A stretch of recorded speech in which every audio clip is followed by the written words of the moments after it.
Mais avant cela, nous allons nous rendre dans le pays le moins développé du monde, le Niger, en Afrique subsaharienne. Le pays fait aujourd'hui face à un défi colossal. Le taux de fertilité y est le plus élevé de la planète. 7 enfants par femme en moyenne, avec une crainte, ne pas pouvoir nourrir tout le monde. Reportage sur place de nos envoyés spéciaux, Benjamin Domry et Caroline Hick.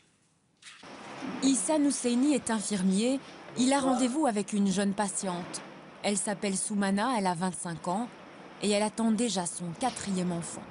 Rien d'anormal dans ce pays qui bat tous les records de fécondité. Ici, chaque femme a en moyenne 7,6 enfants. C'est une tradition, une richesse au regard de la société nigérienne. Pourtant, aujourd'hui, le discours évolue. Dans le pays le moins développé du monde, on essaie de faire prendre conscience à la population du poids d'un enfant dans un ménage. La scolarisation maintenant, elle est payante. La santé, il faut payer. La vie coûte cher. Tout ça là, vraiment, il faut essayer de minimiser et de canaliser. Espacer les grossesses de 2 à 3 ans, c'est le conseil que donne Issa à ses patientes. Au cœur du village de Sona, les hommes, eux, se réunissent une fois par semaine à l'école des maris. Un vaste programme à l'échelle nationale qui vise à faire prendre conscience aux hommes de leurs responsabilités pour en faire des maris modèles. Des maris convaincus qu'il faut pouvoir assumer sa famille avant de penser à l'élargir. Je suis un mari modèle, je ne fais que sensibiliser ma femme. Il faut aller à l'hôpital, faire le PF, le planning familial, les vaccins et autres là. Chaque fois je les sensibilise, je l'accompagne même. Si c'est maintenant que j'ai appris ça, je ne peux pas. Je garde dès les 6 ou les 7. Et pas 12. Et pas 12. Autre paramètre que les Nigériens doivent désormais prendre en compte, c'est le changement climatique. Ici, la terre s'appauvrit et les animaux se raréfient. Il faut donc s'y adapter. Avant, il te suffisait de semer une petite parcelle par rapport à l'abondance de la pluie pour faire des récoltes énormes. Aujourd'hui, vous allez cultiver des hectares et des hectares. Vous n'allez même pas avoir 100 bottes. Dans ces conditions-là, est-ce qu'il n'y a pas à réfléchir?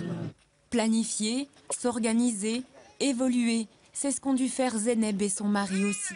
Ils ont 6 enfants et une crainte, ne pas parvenir à les nourrir. Il y a quelques mois, ils ont décidé de collaborer avec une coopérative. Aujourd'hui, grâce à cette nouvelle organisation, ils ont un revenu quotidien et un peu moins d'angoisse. Ça a eu un impact positif sur notre vie. On peut habiller nos enfants, leur donner de l'argent de poche pour la récréation, acheter de la nourriture ou aller au dispensaire. Avant, pour cela, il fallait vendre du bétail. Derrière ce projet et le changement de vie de ces tout petits producteurs, un peu de Belgique. Les fonds proviennent de la coopération belge, mais aussi de l'ONG Vétérinaires sans frontières. VSF Belgique au Niger a la particularité d'être pratiquement la seule ONG qui appuie les producteurs éleveurs dans le pays. Donc on a consolidé, on a aidé à consolider les moyens d'existence de ces populations pauvres.